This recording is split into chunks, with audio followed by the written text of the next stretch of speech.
Mi hija me llamó ayer por la tarde y con una voz fría que no le conocía me dijo: «Mañana me caso, mamá. Ya retiré todo el dinero de tus cuentas bancarias y vendí la casa. Adiós». Y colgó, así como lo oyen, sin remordimiento alguno, sin una pizca de vergüenza. La hija a la que le di todo, por la que sacrifiqué mi vida entera, acababa de robarme lo que creía que era todo lo que tenía. Pero lo que ella no sabía, lo que ninguno de ellos sabía, es que esa casa que tanto se apresuraron a vender no era lo único que yo tenía. Ni siquiera era lo más valioso. Y cuando se enteraron de la verdad, cuando finalmente cayó la máscara y pudieron ver lo que realmente había detrás de esta vieja a la que creían tonta e indefensa, se les borró esa sonrisa de suficiencia que tanto les gustaba mostrar. Pero no me adelanto. Déjenme contarles esta historia desde el principio, porque si algo aprendí en estos años es que cada detalle cuenta, cada sacrificio importa, y la justicia, aunque tarde, siempre llega para quienes saben esperar el momento correcto. Sigue mi historia hasta el final y comenta la ciudad desde donde me estás viendo para saber qué tan lejos ha llegado mi relato. Cuando recibí esa llamada, estaba sentada en el pequeño balcón de lo que había sido mi hogar por más de 30 años, tomando un té de manzanilla como todas las tardes, viendo cómo el sol se ponía sobre los tejados del barrio. Nunca imaginé que esas serían las últimas horas de paz antes de que mi mundo, o al menos el mundo que ellos conocían, se viniera abajo.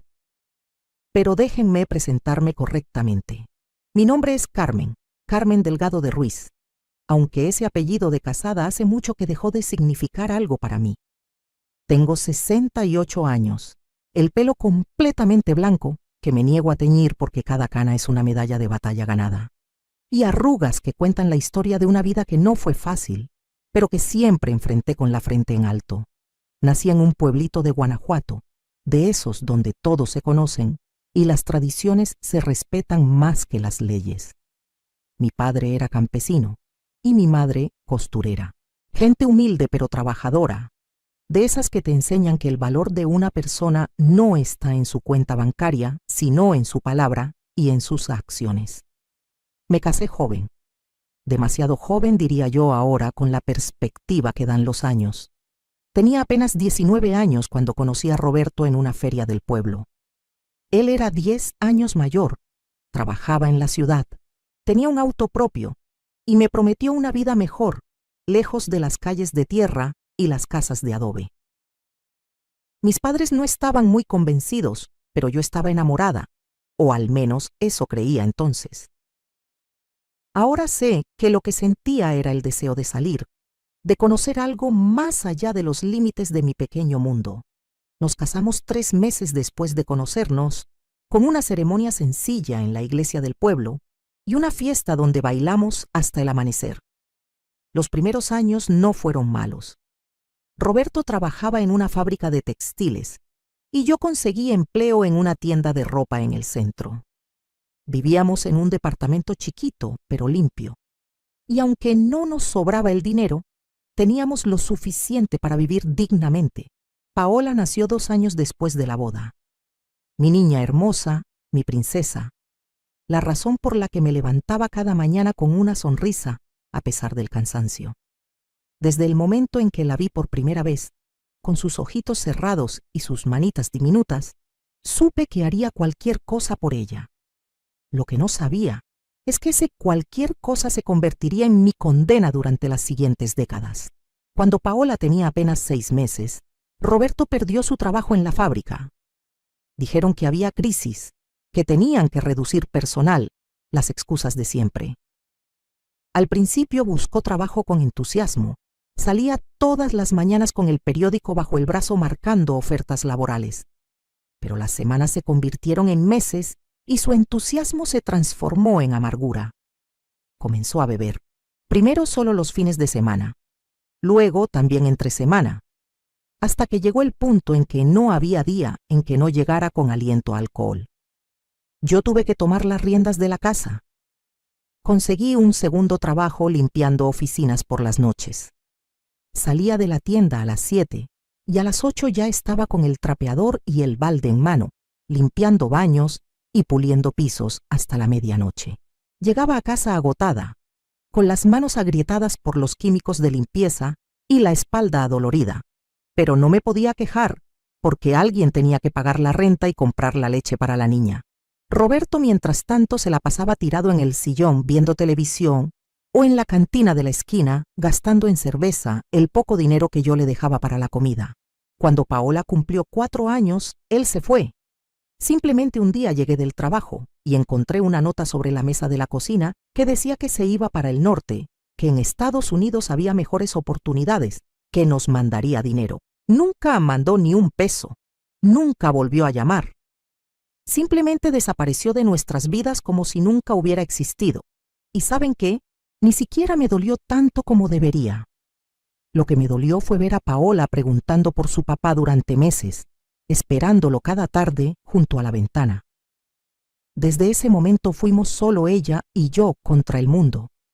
Y yo estaba decidida a que mi hija tuviera todo lo que yo no tuve. Que estudiara, que se hiciera una profesional, que nunca tuviera que depender de ningún hombre para salir adelante. Trabajé triple turno durante años. A la tienda y la limpieza de oficinas le sumé lavar y planchar ropa ajena los fines de semana. Mis manos nunca descansaban. O estaban doblando pantalones, o fregando pisos, o planchando camisas. Dejé de ir a fiestas, dejé de juntarme con amigas, dejé de hacer cualquier cosa que no fuera trabajar y cuidar a Paola. Ella era mi proyecto de vida, mi obra maestra, la razón de cada sacrificio.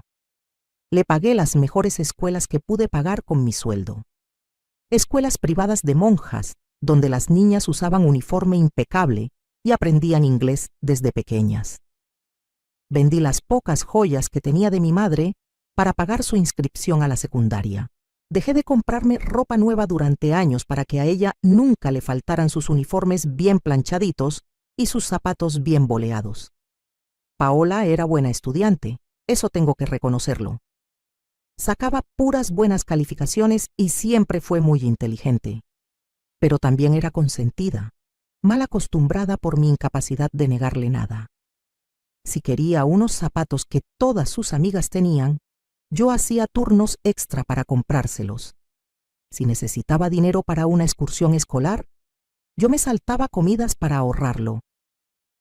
Recuerdo una Navidad en que ella quería una bicicleta rosa que había visto en el aparador de una juguetería. Yo sabía que no me alcanzaba, pero la carita de ilusión que puso cuando la vio me partió el corazón. Trabajé doble turno todo diciembre, sin descansar ni en Nochebuena, y logré juntar el dinero. La mañana de Navidad, cuando vio esa bicicleta junto al arbolito, me abrazó y me dijo que era la mejor mamá del mundo. Esas palabras valieron cada hora de sueño perdida, cada dolor de espalda, cada lágrima de cansancio. O eso creí entonces. Cuando llegó el momento de la universidad, Paola quería estudiar administración de empresas en una universidad privada carísima. Sus amigas iban a ir ahí y ella no quería quedarse atrás. Yo no tenía ese dinero, ni cerca, pero ¿qué hice? Pedí un préstamo usando la casita que había logrado comprar años atrás como garantía. Una casita modesta de 2 recámaras en una colonia popular, pero era mía, comprada peso sobre peso con el sudor de mi frente. La puse en riesgo sin pensarlo 2 veces porque Paola me dijo que esa carrera en esa universidad le abriría todas las puertas, que conseguiría un trabajo increíble, que me pagaría todo cuando se graduara. Y yo le creí. Siempre le creí todo. Durante los 4 años de universidad, me maté trabajando para pagar no solo la colegiatura, sino también sus salidas, su ropa, sus libros, sus materiales, su celular de última generación. Paola vivía como las hijas de familias acomodadas mientras yo comía frijoles con tortilla para estirar el presupuesto. En esa época fue cuando conoció a Javier Montoya, un apellido que ahora pronuncio con el mismo asco con el que pronunciaría una maldición. Era compañero de su clase, hijo de un empresario dueño de varias ferreterías en la ciudad. Un muchacho guapo, eso sí, alto, de facciones finas, siempre bien vestido con ropa de marca. Paola llegaba a casa hablando de él con estrellitas en los ojos. Que Javier dijo esto, que Javier hizo aquello, que Javier la invitó a tal lugar. A mí me daba mala espina desde el principio. Había algo en su mirada, en la manera en que sonreía, que no me gustaba. Pero cada vez que intentaba decirle algo a Paola, ella se molestaba y me acusaba de ser anticuada, de no querer verla feliz, de estar celosa, porque ella sí tenía un hombre que la valoraba a diferencia de mí. Esas palabras me dolían, pero me las tragaba porque no quería pelear con mi hija. Javier venía seguido a la casa, siempre educado, siempre con una sonrisa, siempre diciendo las palabras correctas. Pero yo notaba cómo miraba la casa con desprecio apenas disimulado, cómo arrugaba la nariz cuando la humedad de las paredes era más evidente en época de lluvias, cómo evitaba sentarse en el sillón viejo de la sala. Un día lo escuché hablando por teléfono en el patio, creyendo que yo no estaba, diciéndole a alguien que la casa de su novia era una ratonera, pero que valía la pena aguantarse, porque Paola era muy bonita y muy ingenua. Sentí que la sangre me hervía, pero de nuevo no dije nada. Debí haber dicho algo, debí haberlo corrido de mi casa a patadas ese mismo día. Pero no lo hice, porque no quería que Paola me odiara. Y ese fue mi primer gran error de muchos que vendrían. Cuando Paola se graduó, consiguió un trabajo en una empresa mediana de publicidad. No era el trabajo increíble que había prometido, pero era un inicio decente con un sueldo aceptable. Yo esperaba que empezara a ayudarme con los gastos, o al menos que pagara sus propios gastos ahora que ya trabajaba. Pero no fue así. Su sueldo se iba completo en ropa, salidas con Javier, tratamientos de belleza. Mientras tanto, yo seguía pagando el préstamo de la casa, la luz, el agua, la comida para las dos. Cuando le pedí que contribuyera con algo, me dijo que necesitaba invertir en su imagen profesional, que era importante verse bien para progresar en su carrera. Y yo, tonta de mí, lo entendí. Seguí trabajando mis 2 empleos, seguí sacrificándome, seguí creyendo que algún día me lo agradecería. Javier y Paola llevaban 3 años de novios cuando él le propuso matrimonio. Fue en un restaurante elegante con mariachis y todo. Paola llegó esa noche mostrándome un anillo de compromiso que debió costar una fortuna, saltando de emoción, planeando ya la boda en voz alta. Una boda grande, decía, en un salón de eventos bonito, con mucha gente con vestido de diseñador. Yo sentí un nudo en el estómago. ¿De dónde iba a sacar dinero para eso? Ya me estaba costando trabajo pagar el préstamo de la casa y ahora ella esperaba que le pagara una boda de revista. Pero cuando intenté hablar con ella sobre hacer algo más sencillo, más íntimo, explotó. Me gritó que era una amargada, que no quería verla feliz, que todas las madres normales se emocionaban con la boda de sus hijas. Me dijo que las mamás de sus amigas ya estaban ayudándolas a planear sus bodas, separando salones con un año de anticipación, llevándolas a ver vestidos a boutiques exclusivas. Lloró tanto que al final cedí, como siempre cedía. Me puse a investigar cómo conseguir más dinero. Pedí horas extra en la tienda. Acepté limpiar más oficinas por las noches. Incluso empecé a vender tamales los fines de semana en el mercado, levantándome a las 4 de la mañana para prepararlos. Mis amigas del barrio me ayudaban, me decían que estaba loca, que mi hija ya era una adulta y debía pagar su propia boda o hacerla más modesta. Pero yo no escuchaba. Estaba obsesionada con darle esa boda perfecta que ella quería. Doña Lupita, mi vecina de toda la vida, me agarró del brazo un día en el mercado y me dijo mirándome directo a los ojos: Carmen, esa niña te está exprimiendo como limón y tú la estás dejando. Vas a terminar sin nada. Le sonreí y le dije que se preocupara por sus asuntos. Ojalá le hubiera hecho caso. Durante los meses de planeación de la boda, Paola y Javier prácticamente vivían en mi casa, pero nunca ayudaban con nada. Dejaban platos sucios en el fregadero que yo lavaba. Usaban el agua caliente hasta acabarla. Se comían lo que yo compraba sin reponer nada. Un día llegué del trabajo y encontré que habían invitado amigos y habían hecho una reunión dejando la casa hecha un desastre con botellas vacías y ceniza de cigarro por todos lados. Limpié todo sin decir nada, como siempre. Javier nunca ofrecía ayuda para nada. Nunca preguntó cuánto costaba la boda o si podía contribuir con algo. Sus papás tampoco. Aparentemente, la tradición, según ellos, era que la familia de la novia pagaba todo. Qué conveniente, ¿verdad? Logré juntar dinero suficiente para la boda pidiendo otro préstamo, más pequeño, a una cooperativa de ahorro.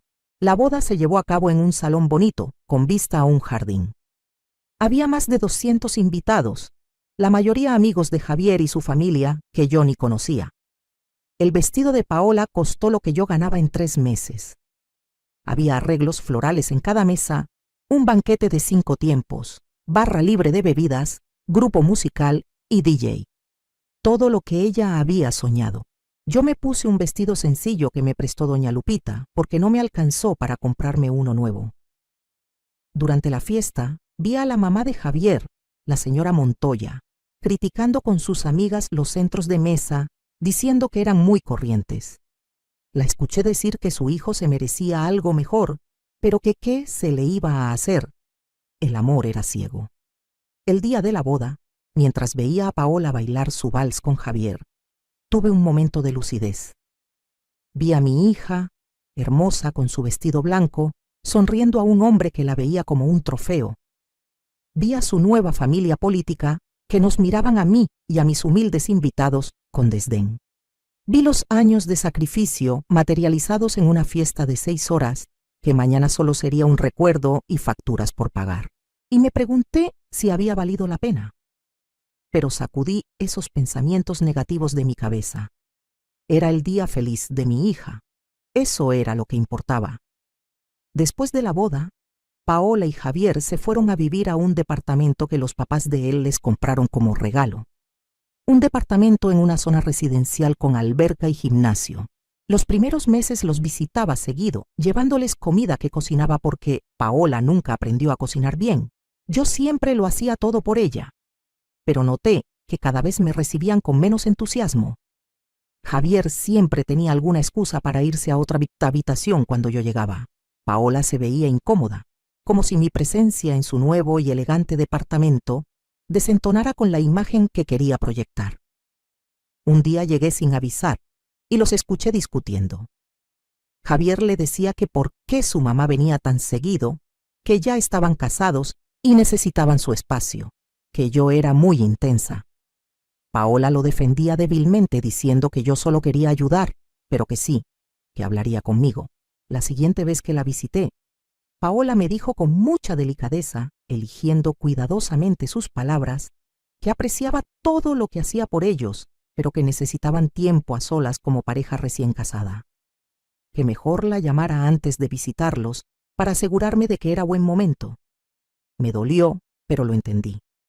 O intenté entenderlo. Reduje mis visitas a 1 vez por semana, siempre llamando antes, siempre llevando algo, siempre sintiendo que estorbaba en la vida de mi propia hija.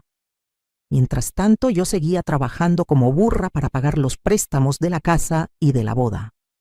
Había meses en que apenas me alcanzaba para comer después de pagar todo. Las cosas empeoraron cuando Paola quedó embarazada. Fue 2 años después de la boda. Cuando me dio la noticia esperaba que estuviera emocionada, pero se veía más bien asustada. Me confesó que Javier no estaba muy contento, que decían que un bebé iba a arruinar su estilo de vida, que todavía eran muy jóvenes para tener esa responsabilidad. Yo le aseguré que un hijo era una bendición, que yo la iba a ayudar en todo lo que necesitara. Y vaya, que necesitó ayuda. Durante el embarazo me convertí en su empleada personal. Iba a su departamento a limpiar, porque ella decía que no podía agacharse. Le cocinaba porque los olores le daban náuseas. Iba con ella a todas sus citas médicas porque Javier siempre tenía trabajo o compromisos. Pagué los muebles del cuarto del bebé, porque ellos dijeron que estaban ahorrando para comprarse un auto nuevo. Nació Sebastián, mi nieto hermoso, mi adoración. Desde el momento en que lo vi, supe que iba a quererlo incluso más de lo que quise a Paola, si eso era posible. Era perfecto, con sus cachetes gordos y su olor a bebé. Los primeros meses prácticamente viví con ellos. Paola no sabía cómo cuidar a un recién nacido. Yo me levantaba en las noches cuando Sebastián lloraba, porque ella decía que necesitaba dormir para no verse demacrada. Yo le cambiaba los pañales, lo bañaba, lo dormía. Javier no ayudaba en nada. Decía que cuidar bebés era trabajo de mujeres.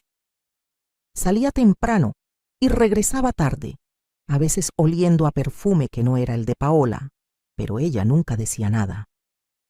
Cuando Sebastián cumplió 6 meses, Paola volvió al trabajo. Me pidió que cuidara al niño. Dijo que las guarderías eran muy caras y además ella no confiaba en dejar a su bebé con extraños.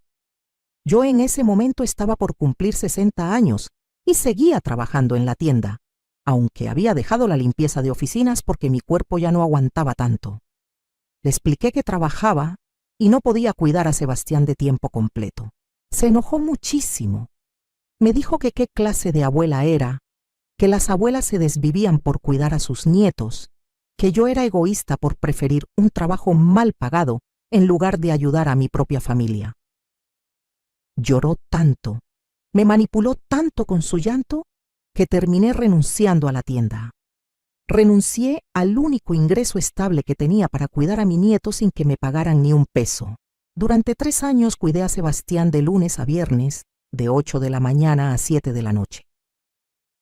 A veces incluso los fines de semana cuando Paola y Javier querían salir solos. Yo vivía de los ahorros que me quedaban y de la venta de comida que hacía cuando podía. Mi casa se estaba cayendo a pedazos porque no tenía dinero para repararla. Había goteras en el techo que tapaba con cubetas. La pintura se caía de las paredes. Los muebles estaban viejos y rotos, pero no me importaba. Veía crecer a Sebastián y pensaba que valía la pena. Él me decía Vita en lugar de abuelita y corría a abrazarme cada vez que llegaba. Era mi sol, mi razón de seguir adelante. Pero Paola cada vez era más exigente y desagradecida. Se quejaba si la ropa de Sebastián no estaba perfectamente planchada. Se molestaba si le daba de comer algo que ella no había aprobado previamente. Me regañaba si el niño se ensuciaba jugando en mi patio. Un día llegó y se puso furiosa porque Sebastián tenía una pequeña raspadura en la rodilla de haberse caído jugando.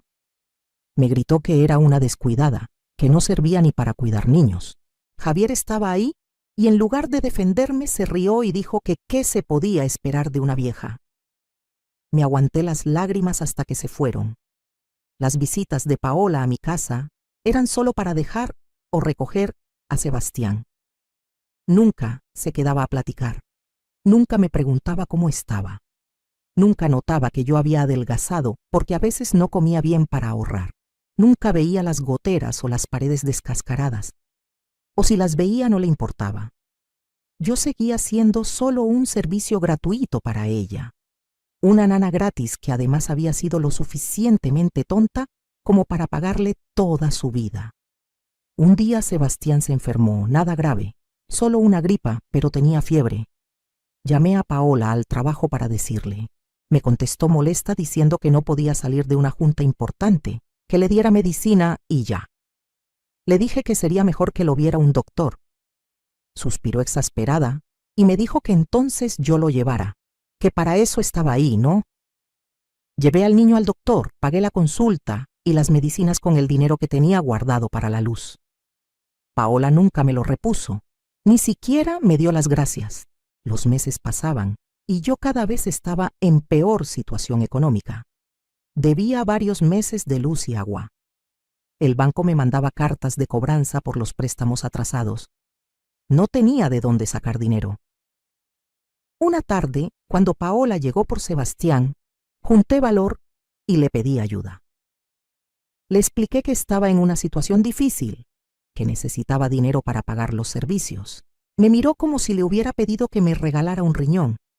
Me dijo que ella también tenía gastos, que mantener su estilo de vida no era barato, que Javier y ella estaban ahorrando para comprarse una casa más grande, que yo debería buscar un trabajo en lugar de estar viviendo de favores. Viviendo de favores.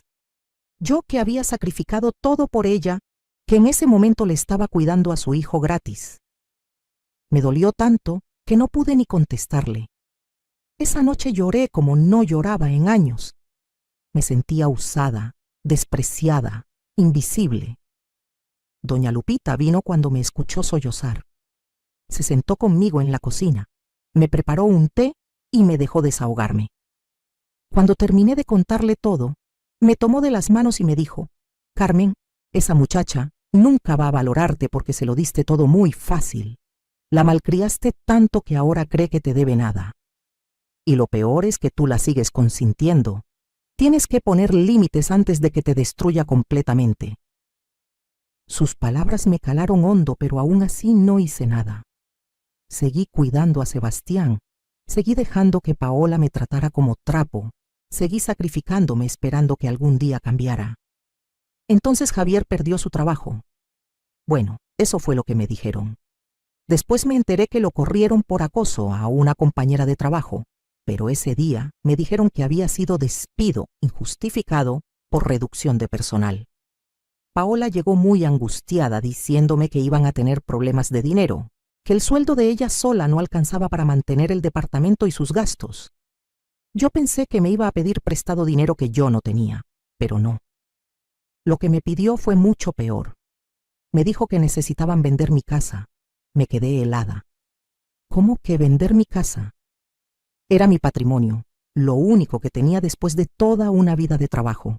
Paola me explicó con esa voz suave y manipuladora que sabía usar tan bien que la casa estaba a nombre de ella también, que yo la había puesto así años atrás para protegerla en caso de que me pasara algo. Era verdad. Cuando pedí el primer préstamo, el abogado me aconsejó poner la casa a nombre de ambas para que Paola la heredara sin problemas si yo moría. Nunca pensé que esa decisión me iba a costar tan caro. Paola me dijo que vendiendo la casa podríamos comprar un departamento más pequeño para mí, y ellos usarían el resto del dinero para salir de sus deudas y tal vez poner un negocio. Me prometió que me cuidarían, que viviría cómoda, que era lo mejor para todos. Yo me negué rotundamente. Esa casa era mía. La había pagado con mi sudor, con mi sangre prácticamente. No la iba a vender para que Javier y ella saldaran sus deudas de sus caprichos. Paola cambió de actitud inmediatamente. Se puso fría, dura. Me dijo que legalmente ella tenía tanto derecho sobre la casa como yo, y que con o sin mi permiso iba a hacer lo que fuera mejor para su familia. Le grité que yo era su familia también. Se rió con sarcasmo y me dijo que yo era un estorbo, una carga, que toda su vida había tenido que aguantar mi victimismo y mi melodrama de madre sacrificada. Esas palabras me destrozaron. Sentí como si me hubieran clavado un cuchillo en el pecho. ¿Esta era la hija por la que lo había dado todo? ¿Esta mujer fría y cruel que me veía con desprecio? Me puse a llorar y a suplicarle que no me hiciera eso, que esa casa era lo único que tenía. Pero ella ya había tomado su decisión. 2 semanas después llegó con Javier y un abogado. Me hicieron firmar papeles que apenas pude leer porque las lágrimas no me dejaban ver bien. Dijeron que eran documentos para proteger mis derechos, pero yo sabía que me estaban robando. Me estaban quitando mi casa y no había nada que pudiera hacer. Pusieron la casa en venta inmediatamente. Venían compradores potenciales a verla mientras yo todavía vivía ahí. Paola me decía que arreglara las cosas, que hiciera la casa verse presentable. Yo tenía que salirme de mi propia casa para que extraños la recorrieran y decidieran si les gustaba o no el lugar donde había construido mi vida. Fue humillante. Fueron las semanas más oscuras de mi existencia. Me levantaba sin ganas de vivir. Dejé de comer bien. Bajé tanto de peso que la ropa me quedaba holgada. Finalmente apareció un comprador, una pareja joven que pagó en efectivo. La venta se concretó rapidísimo. Paola manejó todo sin consultarme nada. El día de la firma me llevó con ella prácticamente arrastrándome. Firmé donde me dijeron que firmara, con el alma hecha pedazos.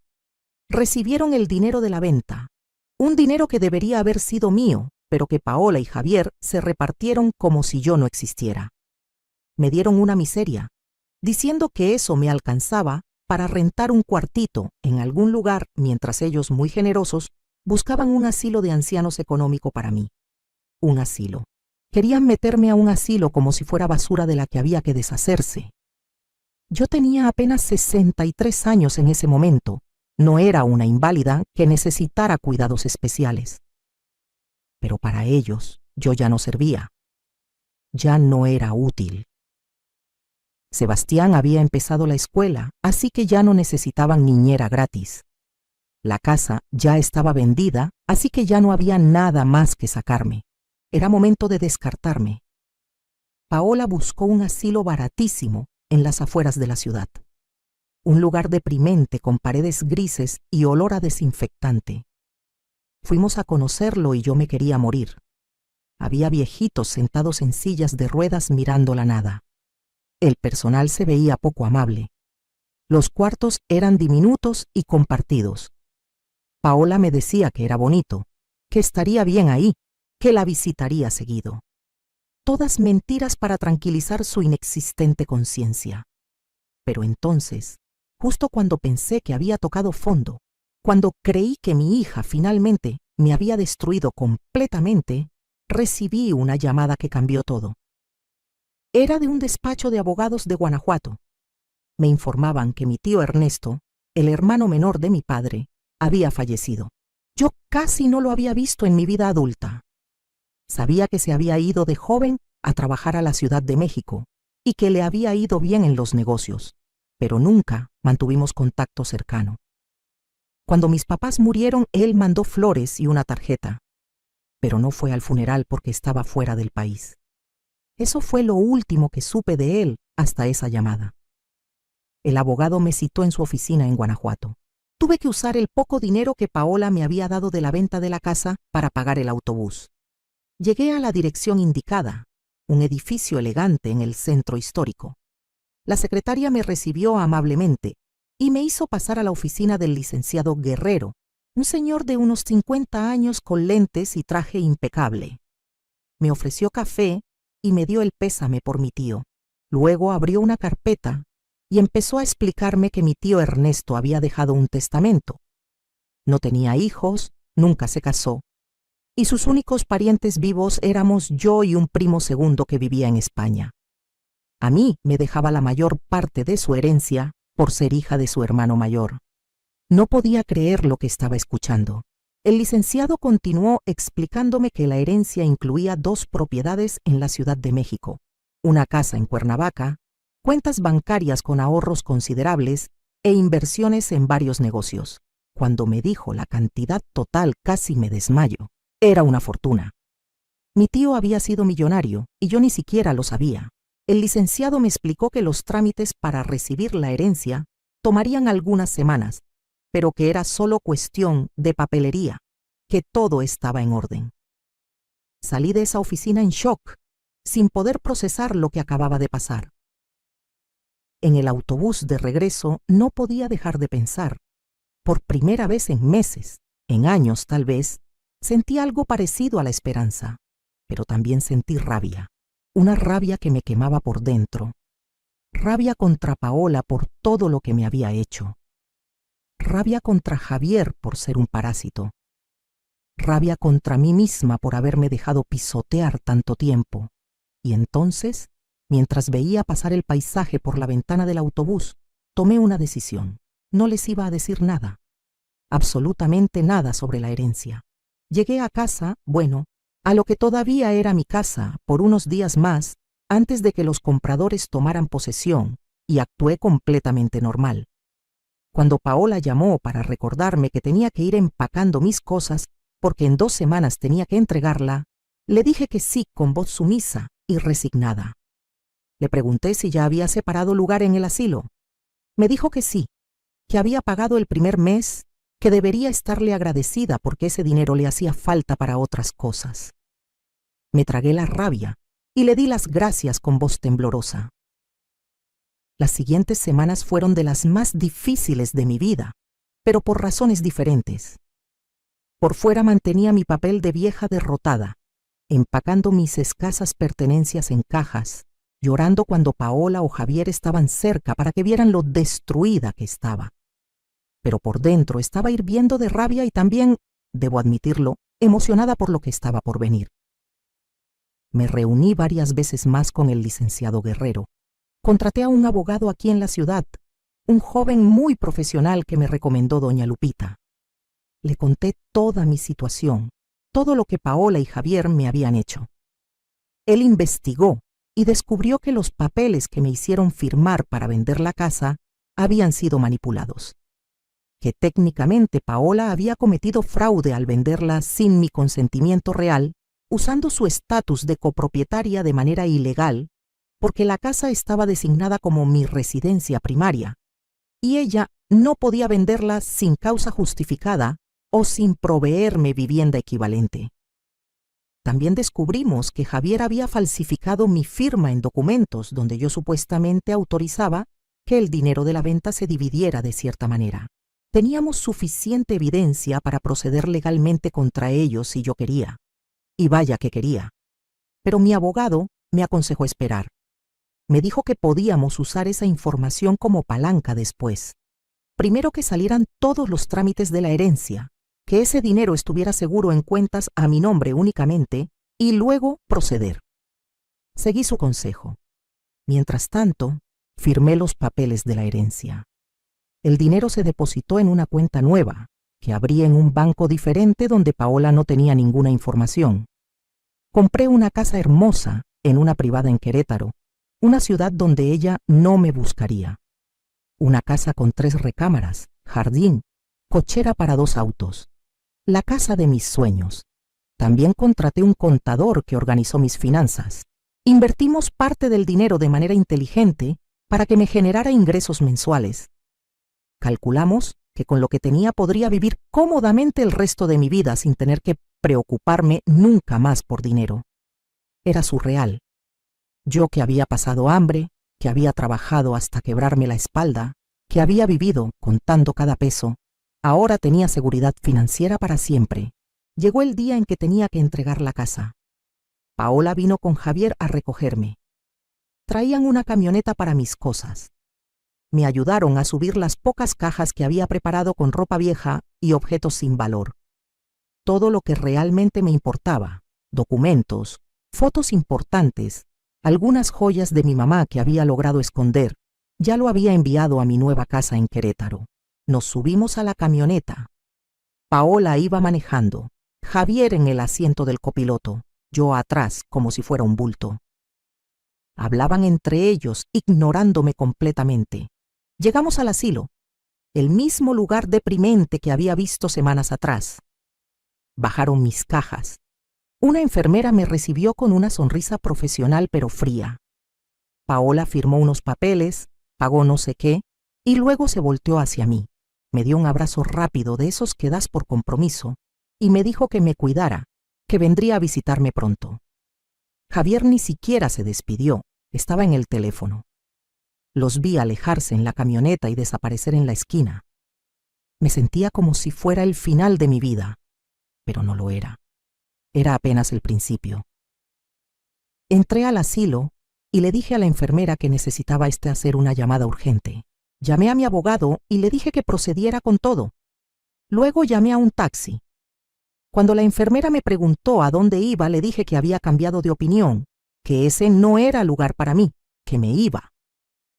Se quedó sorprendida, pero no podía retenerme. Yo no era prisionera. Tomé mis cajas, subí al taxi y me fui. Le di la dirección de la central de autobuses. Compré un boleto a Querétaro. En 3 horas estaba entrando a mi nueva casa, mi verdadera casa, la que nadie me iba a quitar nunca. Los siguientes días los dediqué a instalarme. Contraté una señora del barrio para que me ayudara con la limpieza y la cocina. Compré muebles nuevos, bonitos, cómodos. Decoré cada habitación a mi gusto. Planté flores en el jardín. Por primera vez en décadas hice algo solo para mí, solo porque me hacía feliz. Me sentía libre, rejuvenecida, viva. Mientras tanto, mi abogado estaba trabajando. Bloqueó las cuentas bancarias que yo había tenido y donde Paola tenía acceso como autorizada. No había mucho dinero ahí, pero era el dinero que ella creía que podía seguir usando. También inició los procedimientos legales por el fraude de la venta de la casa y la falsificación de documentos. Pasaron 2 semanas, luego 3. Paola no intentó contactarme ni una sola vez, ni una llamada al asilo para ver cómo estaba. Nada. Eso me dolió, pero también me liberó. Me demostró que había tomado la decisión correcta. Entonces una tarde recibí la llamada que estaba esperando. Era mi abogado diciendo que todo estaba listo para el confrontamiento. Habíamos recolectado toda la evidencia necesaria. Teníamos testigos, documentos, grabaciones. Era momento de que Paola y Javier enfrentaran las consecuencias de sus acciones. Le dije que procediera. Al día siguiente, Paola recibió una citación legal. Tenía que presentarse en el juzgado por cargos de fraude y falsificación de documentos. Cuando leyó la demanda, debió haberse puesto blanca del susto. Me llamó inmediatamente. Fue la primera vez que escuchaba su voz en casi un mes. Estaba histérica, gritando, preguntando qué estaba pasando, diciendo que tenía que ser un error. Le contesté con una calma que yo misma me sorprendí de tener. Le dije que no era ningún error, que finalmente estaba enfrentando las consecuencias de haberme robado. Gritó que ella no me había robado nada, que la casa estaba a su nombre también. Le expliqué con lujo de detalle todas las leyes que había violado, todos los documentos que había falsificado. Se puso a llorar. Empezó a decir que lo sentía mucho, que había sido idea de Javier, que ella nunca quiso hacerme daño, que yo era su madre y ella me amaba. Puras mentiras desesperadas. Le dije que era demasiado tarde para arrepentimientos. Me suplicó que retirara la demanda. Le dije que eso tenía un precio. Quería que me devolviera cada peso que me había robado con la venta de la casa, con intereses. También quería una confesión firmada de todo lo que había hecho. Y quería que me dejara en paz para siempre. Hubo silencio del otro lado de la línea. Luego preguntó con voz temblorosa de dónde iba a sacar ese dinero. Le dije que ese era su problema, no el mío, que tenía una semana para conseguirlo o nos veíamos en corte y además de perder el caso, iría a la cárcel por fraude. Colgué. Mis manos temblaban, pero era de emoción, de poder, de justicia finalmente alcanzada. Paola llamó varias veces más ese día. No contesté. Al día siguiente fue al asilo a buscarme. Imagínense su cara cuando le dijeron que me había ido el mismo día que me dejaron ahí, que nadie sabía dónde estaba. Entró en pánico total. Me dejó mensajes de voz suplicando que le dijera dónde estaba, que necesitaba hablar conmigo. Los escuchaba y los borraba sin responder. Dejé que se desesperara unos días más. Mientras tanto me enteré por mi abogado que Paola y Javier estaban en serios problemas financieros. Resultó que el dinero de mi casa lo habían gastado en pagar deudas de tarjetas de crédito que tenían por su estilo de vida insostenible. El negocio que supuestamente iban a poner nunca existió. Javier además había sacado préstamos a agiotistas para pagar apuestas deportivas. Estaban hundidos en deuda y ahora encima tenían esta demanda legal que no podían pagar. La fecha de la audiencia se acercaba. 3 días antes, Paola logró rastrear a mi abogado y fue a su oficina. Le rogó que me contactara, que necesitaba hablar conmigo urgentemente. Mi abogado me llamó y me contó. Decidí que era momento. Le di permiso de darle mi nuevo número telefónico. Paola llamó a los 5 minutos.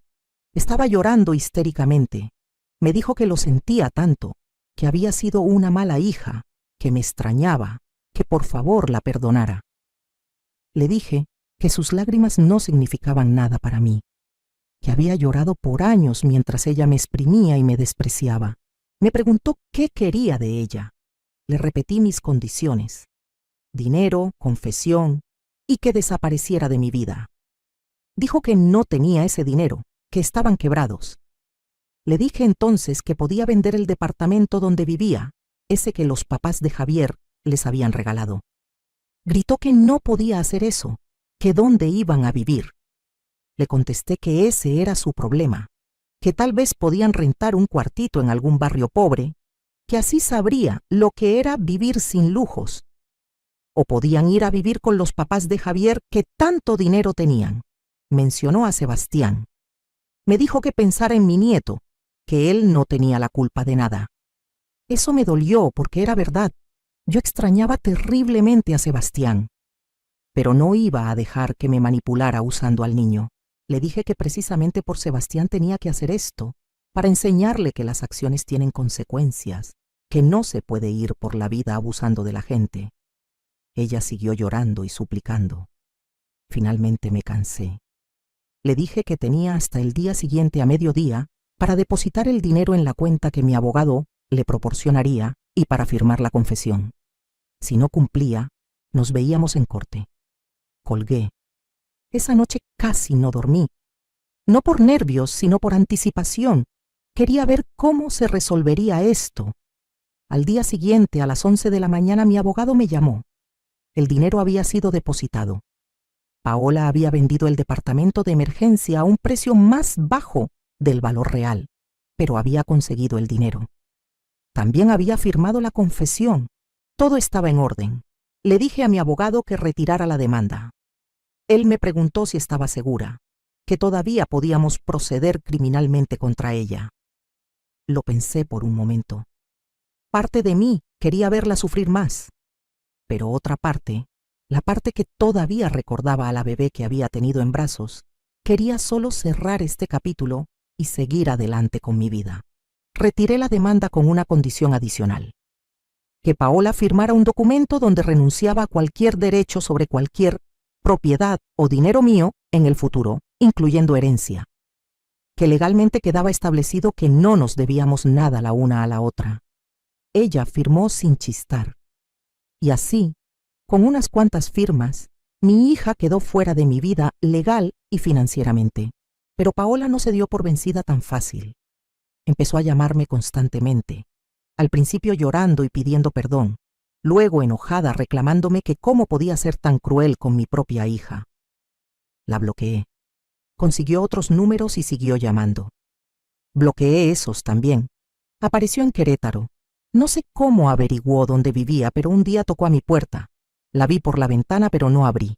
Se quedó ahí tocando y gritando mi nombre por casi una hora. Los vecinos empezaron a asomarse. Tuve que llamar a la policía. Cuando llegaron les mostré la orden de restricción que mi abogado había tramitado. Se la llevaron. Eso la detuvo por un tiempo.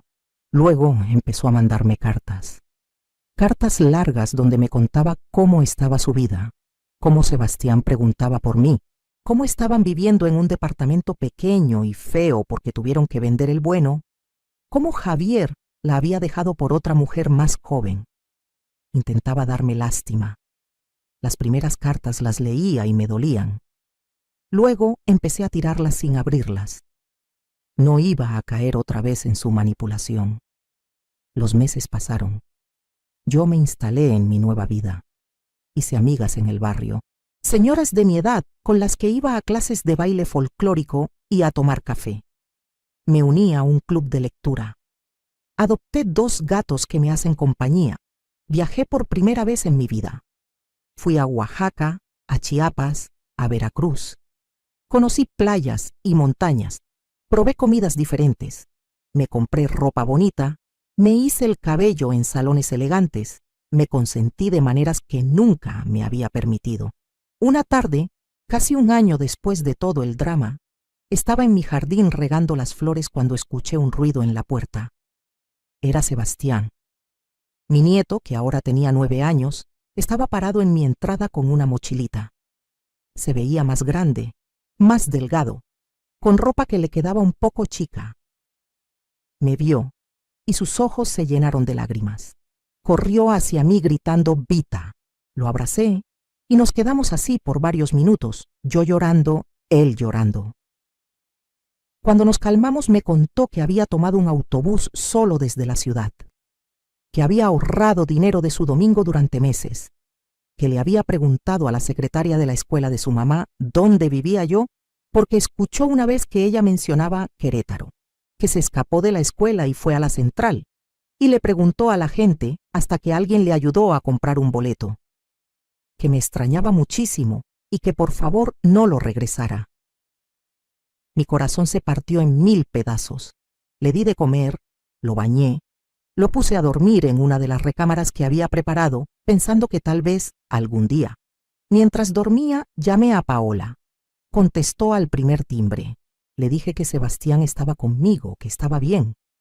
La escuché sollozar de alivio. Me dijo que había estado buscándolo desesperada por 3 horas, que iba a llamar a la policía. Le dije que viniera por él mañana, que le daría una noche con su abuela que tanto extrañaba. Paola llegó temprano al día siguiente. Se veía terrible.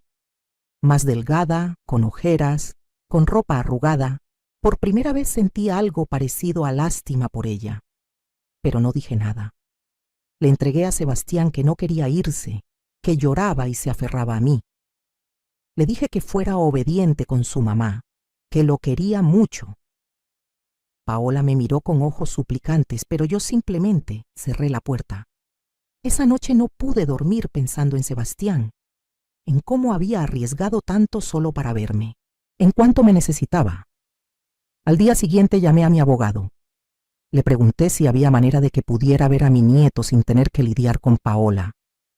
Me dijo que podía solicitar régimen de visitas como abuela, que dadas las circunstancias y el obvio afecto del niño hacia mí, probablemente lo concederían. Inicié el trámite. Paola se opuso al principio, pero su abogado, que era de oficio porque ya no tenía dinero para pagar uno privado, le aconsejó que aceptara. Nos citaron a mediación. Fue la primera vez que vi a Paola cara a cara desde todo el asunto legal. Se veía devastada. Acordamos que Sebastián podría visitarme un fin de semana al mes y 2 semanas en vacaciones. La primera visita oficial fue hace 3 meses. Sebastián llegó con una maleta pequeña, lleno de emoción. Pasamos el fin de semana jugando, cocinando juntos, viendo películas. Le preparé su cuarto, le compré juguetes, libros. Le dije que siempre tendría un hogar conmigo. Cuando lo regresé el domingo, me abrazó fuerte y me dijo que me amaba. Esas palabras sanaron algo dentro de mí que no sabía que estaba roto. Paola ha intentado hablar conmigo cada vez que recojo o entrego a Sebastián. Yo mantengo las conversaciones cortas y solo sobre el niño. Veo en sus ojos que quiere disculparse de verdad, que tal vez finalmente entiende lo que hizo, pero aún no estoy lista para perdonar. Tal vez algún día, tal vez nunca. Esa decisión la tomaré en mis propios términos, cuando y si yo quiera. Por ahora vivo mi vida plena, independiente, feliz. Me levanto cada día agradecida por tener un techo seguro, comida en la mesa y dinero en el banco. Agradecida por mis amigas, mis gatos, mi jardín. Agradecida sobre todo por haberme dado cuenta a tiempo de que merecía mejor, de que nunca es tarde para cambiar tu historia. A veces pienso en cómo hubiera sido todo si no hubiera recibido esa herencia. Probablemente estaría pudriéndome en ese asilo, sola, olvidada, destruida. La herencia me salvó financieramente, pero la decisión de salvarme emocionalmente fue completamente mía. Pude haber tomado ese dinero y seguir siendo la misma Carmen de siempre, la que se dejaba pisotear, la que perdonaba todo. Pero decidí ser diferente, decidí ser fuerte. Aprendí que el amor de madre no significa dejarte destruir por tus hijos. Que dar todo no significa que te deban usar y desechar. Que poner límites no te hace mala persona, te hace una persona que se respeta. Aprendí que nunca es tarde para empezar de nuevo, que a los 60 y pico años puedes reinventarte completamente. Aprendí que la familia no siempre es sangre, que a veces las personas que más te quieren son las doñas Lupitas del mundo, las vecinas que te toman de la mano cuando más lo necesitas. Y aprendí algo más importante todavía. Aprendí que la justicia no siempre llega cuando la esperas, pero cuando llega es dulce. Que ver a las personas que te hicieron daño enfrentar consecuencias no te hace vengativa, te hace humana. que está bien sentir satisfacción cuando los que te pisotearon finalmente caen. Ahora, cuando miro hacia atrás, veo mi vida en dos partes: el antes y el después de esa llamada telefónica de Paola, donde me dijo que me había quitado todo. Ella pensó que con esa llamada me estaba destruyendo. No sabía que en realidad me estaba liberando. Me estaba dando el empujón final que necesitaba para abrir los ojos y ver la realidad. Esa casa que vendieron no era lo único que tenía. Ni siquiera era lo más valioso.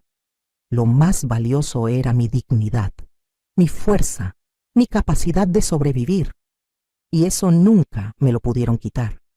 A todas las mujeres que están leyendo esto, a todas las madres que se sacrifican hasta quedarse sin nada, a todas las que permiten que sus hijos, sus parejas, sus familias las usen y abusen de ellas, les digo esto: valemos más, merecemos más.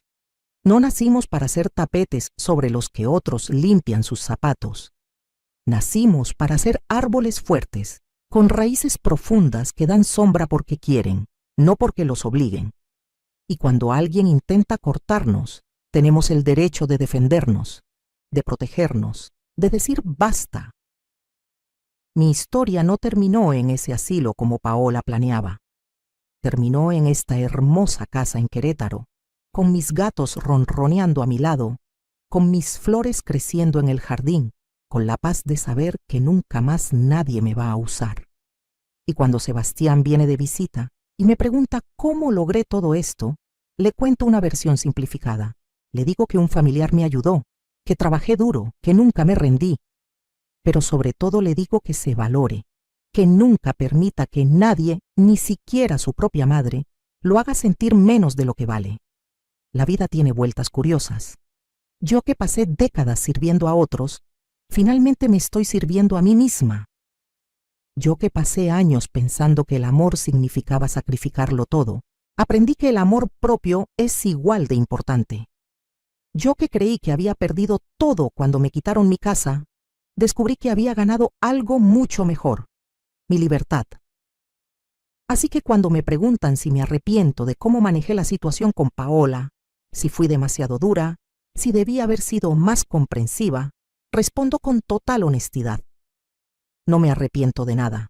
Ella tomó sus decisiones y yo tomé las mías. Ella decidió robarme, humillarme, descartarme. Yo decidí sobrevivir, defenderme y prosperar. Y si tuviera que hacerlo de nuevo, haría exactamente lo mismo, porque al final del día esta es mi vida. Y después de pasarla entera viviendo para otros, finalmente la estoy viviendo para mí. Y se siente glorioso. ¿Qué harías tú en mi lugar? Si tu propio hijo te traicionara de esta manera, si te quitara todo lo que trabajaste para conseguir, si te tratara como basura después de todos tus sacrificios, ¿cómo reaccionarías? ¿Te vengarías como yo o perdonarías y olvidarías? Comenta abajo tu opinión. Quiero saber qué piensan. Quiero saber si hice bien o si fui muy cruel. Quiero saber si ustedes también han pasado por algo similar, porque sé que no soy la única. Sé que hay miles de mujeres ahí afuera que están viviendo lo que yo viví, que se están dejando destruir por amor mal entendido. Y a ellas les digo, hay salida. Siempre hay salida. Solo necesitas el valor para tomarla. Mi nombre es Carmen Delgado. Tengo 68 años. Y esta es la historia de cómo mi hija intentó destruirme y sin querer me liberó.